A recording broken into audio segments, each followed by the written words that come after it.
Hey guys, it's Dwight. Welcome back to my channel. Thanks for stopping by. So today I'm going to do another pour. I'm going to use my colander because it's sort of my favorite way of doing my pours at the moment.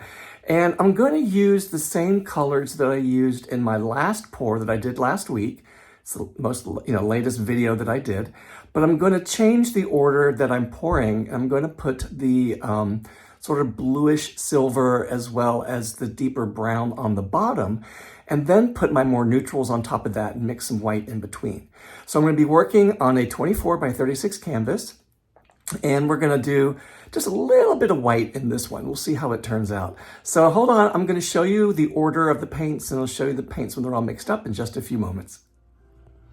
Hey guys, I'm back. Paints are all mixed and we're ready to go. Here's my canvas, a 24 by 36.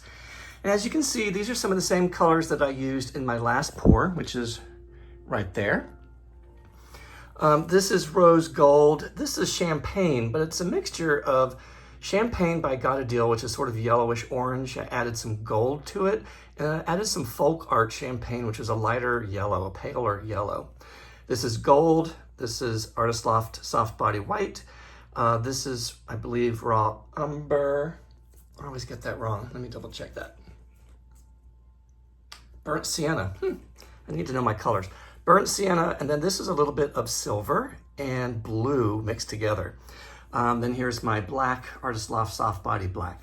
So again, I'm going to be using my colander, and we are going to start this in just a moment. I'm going to prep the edges and corners. And let me see, there's one more thing I want to say. Just as a reminder, all my paints are mixed the same. The puddle paints, or the colorful paints, it's 1 part paint, 2 to 3 parts Floetrol, a drizzle of Liquitex pouring medium, and water. And my black is always more generous with the Floetrol. It's usually 1 part paint, 3 to 4, 4 to 5 parts Floetrol, and water.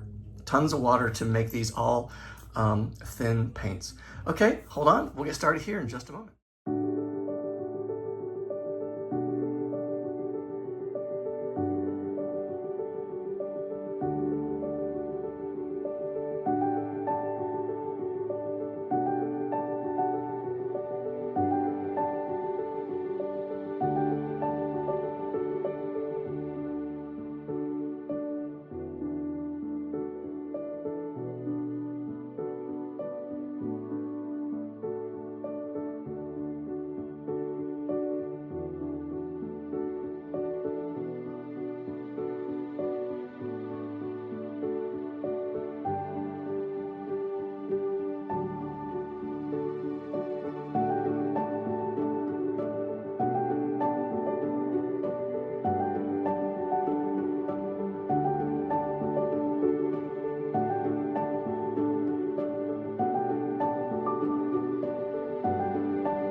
Hey guys, here I am back about 45 minutes. Overall, I'm happy with it. I think, the colors are good.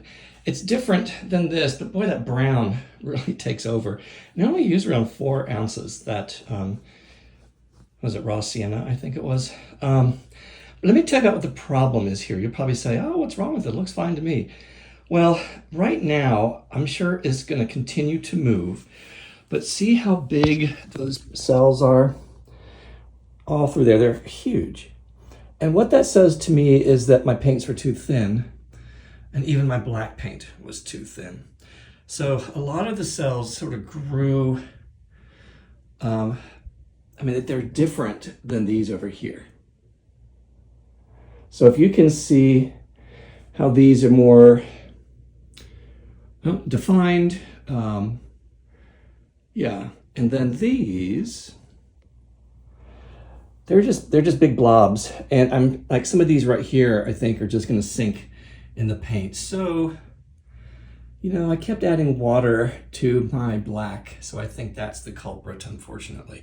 We'll see how it dries. I'm not gonna do anything with it, just gonna let it dry, and maybe I'll paint over it, maybe even tomorrow. But I just wanted to show you that sometimes, you know, sometimes that can happen. Again, it's not a complete failure, but for my paintings, the ones that I work on, you know, as you can see, my cells, my pearls, they just look different. There's some big ones in there. Let me back up. And so I just don't like it to be so big. And it's not just around here, it's also right through here. So it looks sort of distorted. Okay, guys, I know we're all critical of our own stuff. And if you love it, I appreciate that. And yeah, so watch out. We'll do some more. And I appreciate you showing up and watching.